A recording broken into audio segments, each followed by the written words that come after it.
Assalamualaikum warahmatullahi wabarakatuh. Yang saya hormati Ibu Hashini Miftahujana STMSI selaku dosen pembimbing tugas akhir serta Bapak Ibu dosen penguji yang hadir pada sidang tugas akhir pada hari ini. Perkenalkan saya, Guru Fauzia Maritika dengan NIM 097 sekaligus mewakili partner tugas akhir saya, Widya Arma Pratiwi dengan NIM 087 akan mempresentasikan terkait tugas akhir kami yang berjudul Prarancangan Pabrik Asam Akrilat kapasitas 120.000 ton per tahun.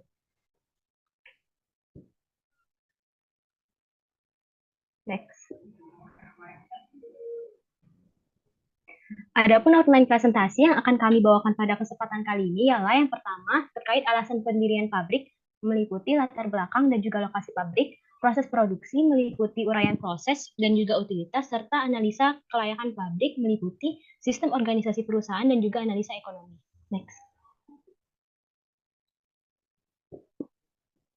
Adapun latar belakang dari pendirian pabrik asam akrilat ini ialah untuk memenuhi kebutuhan asam akrilat di dalam negeri. Di Indonesia ini sendiri hanya terdapat satu pabrik yang memproduksi asam akrilat, yakni PT Nippon Shokubai dengan kapasitas 240.000 ton per tahun. Selain untuk memenuhi kebutuhan asam akrilat dalam negeri, pabrik asam akrilat ini juga didasarkan pada data prediksi kebutuhan turunan asam akrilat yang kami dapatkan dari KIMAnalyst.com yang diprediksi akan mengalami kenaikan di tahun 2030 seperti yang ada pada slide, di mana kenaikan market turunan senyawa asam akrilat berupa ester akrilat, poliasam akrilat, dan juga polisodium akrilat juga akan berdampak pada kenaikan market pada asam akrilat itu sendiri, dikarenakan asam akrilat ini umumnya digunakan sebagai bahan baku pembuatan senyawa turunan asam akrilat itu tadi, sehingga diprediksi kebutuhan asam akrilat juga akan meningkat seiring berjalannya waktu secara global. Next. Berikut merupakan data impor dan juga ekspor dari asam akrilat, di mana pada grafik berikut menyajikan data impor dari produk asam akrilat di Indonesia, di mana grafik ini menyajikan data yang fluktuatif, di mana terjadi kenaikan dan juga penurunan terhadap impor dan juga ekspor pada asam akrilat, di mana pada impor asam akrilat ini terjadi penurunan pada tahun 2014 hingga tahun 2016 dan cenderung mengalami kenaikan dan juga penurunan pada hingga tahun 2021 dan diprediksi juga akan mengalami kenaikan pada tahun berikutnya. Lalu untuk data ekspor ini sendiri cenderung mengalami penurunan juga pada tahun 2014 ke 2015 dan cenderung mengalami kenaikan pada tahun 2020 hingga tahun 2021. Di mana berdasarkan data impor dan juga ekspor asam akrilat yang kami dapatkan dari web Badan Pusat Statistik ini menjadi landasan kami dalam menentukan kapasitas produksi dari pabrik asam akrilat yang kami canangkan, yaitu didapatkan kapasitas produksi asam akrilatnya yaitu 120.000 ton per tahun. Next.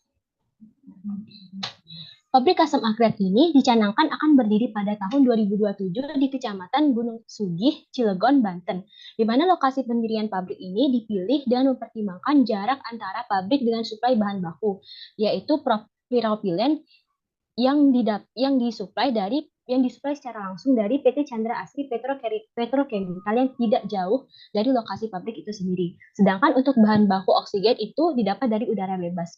Selain itu, lokasi pendirian pabrik ini juga dipilih karena cukup strategis karena berada di kawasan industri Cilegon, sehingga memudahkan dalam distribusi produk.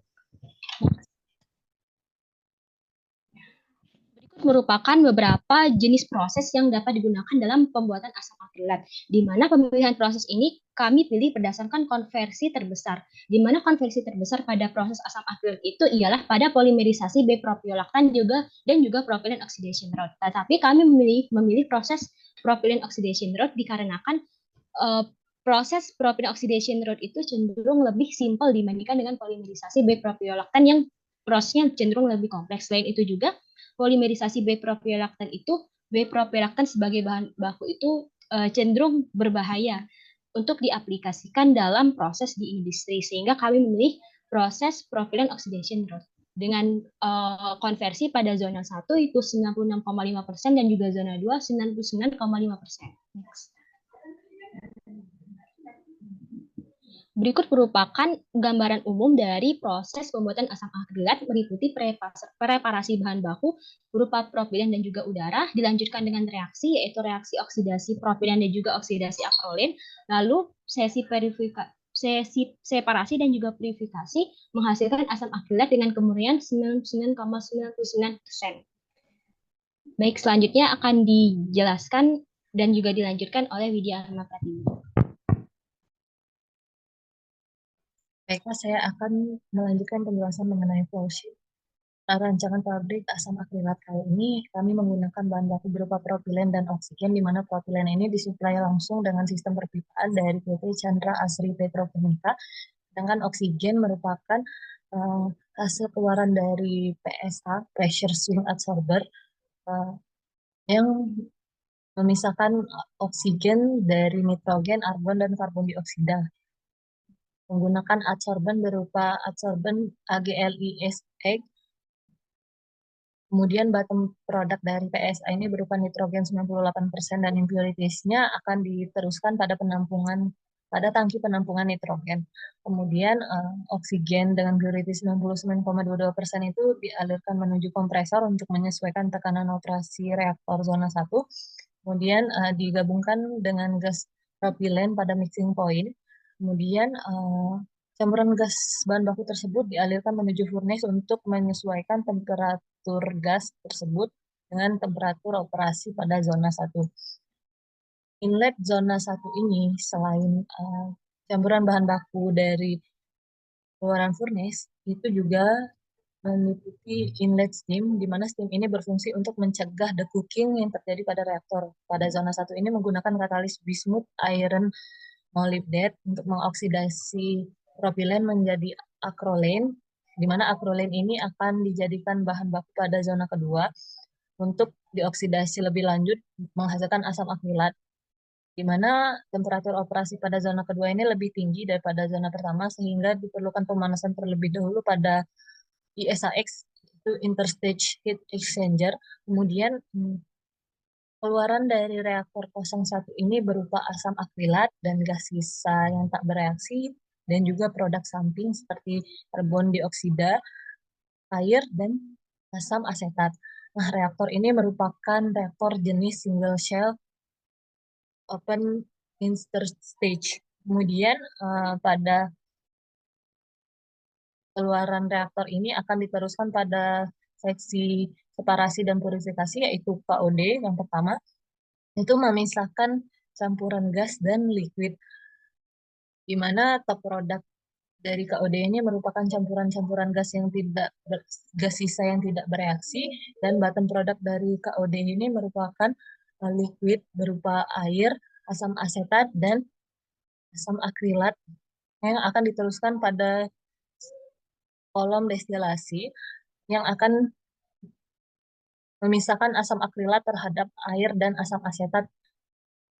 Pada kolom destilasi ini, heavy K-nya berupa asam akrilat dan light K-nya berupa asam asetat, di mana asam asetat dan air merupakan top produk dari kolom destilasi ini yang akan diteruskan pada unit pengolahan limbah, sedangkan bottom product dari kolom destilasi ini berupa asam akrilat dengan kemurnian 99,99% dengan sedikit impurities air dan asam asetat.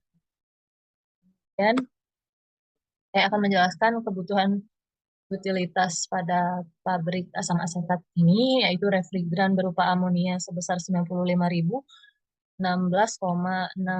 kg per jam, bahan bakar sebanyak 4.157,89 kg per jam LNG, kemudian listrik sebesar 457,06 kWh, kemudian kebutuhan total steam yaitu 102.723,38 kg per jam, kemudian kebutuhan air sebanyak 2.196.245,29 kg per jam. Kemudian saya akan menjelaskan struktur organisasi, di mana bentuk organisasi ini berupa perseroan terbatas, kemudian jenis organisasi berupa line and staff, kemudian jumlah karyawan yaitu 120 orang. Di sini direktur mengepalai 3 manajer secara langsung. Yang pertama itu manajer keuangan dan pemasaran, yang membawahi kepala bagian pemasaran dan kepala bagian keuangan. Yang kedua manajer teknik dan proses, yang membawahi kepala bagian proses dan produksi. kepala bagian pemeliharaan dan instrumentasi, dan kepala bagian riset dan pengembangan. Kemudian yang ketiga itu manajer kepegawaian dan umum, membawahi kepala bagian kepegawaian dan kepala bagian pelayanan umum. Selanjutnya saya akan menjelaskan perhitungan ekonomi sebagai landasan analisa kelayakan berdirinya pabrik asam akrilat dengan kapasitas 120.000 ton per tahun ini, yaitu perhitungan total capital investment atau TCI sebesar 210.512.536,69 US dollar dengan service life pabrik 11 tahun dan total production cost 339.422.413,29 US dollar dan total product sales per tahun itu sebesar 475.965.226,49 US dollar. Kemudian perhitungan annual cash flow itu sebesar 53,01%, lebih besar dari bunga bank, yaitu 8,81%. Kemudian BO time-nya itu 2,08 tahun, yaitu kurang dari setengah umur pabrik, atau 5,5 tahun setengah umur pabrik dari 11 tahun. Kemudian total capital sink atau TCS itu sebesar 934.495.224,45 US dollar. Kemudian break even point sebesar 26,23%. Break even point ini merupakan titik impas di mana perusahaan tidak mengalami kerugian ataupun keuntungan pada titik ini. Kemudian rate of return merupakan sebesar 45,74% atau lebih besar dari bunga bank yang ditetapkan, yaitu 8,81%. Kemudian discounted cash flow itu sebesar 52,6%, lebih besar dari bunga bank. Kemudian net profit over total lifetime of the project itu sebesar 1.062.818.845,79 US dollar. Itu lebih besar dari TCI.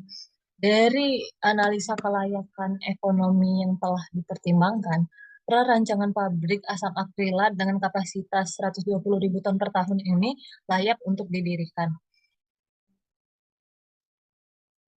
Sekian presentasi dari kelompok tugas akhir kali ini. Apabila ada kesalahan atau salah kata, kami mohon maaf.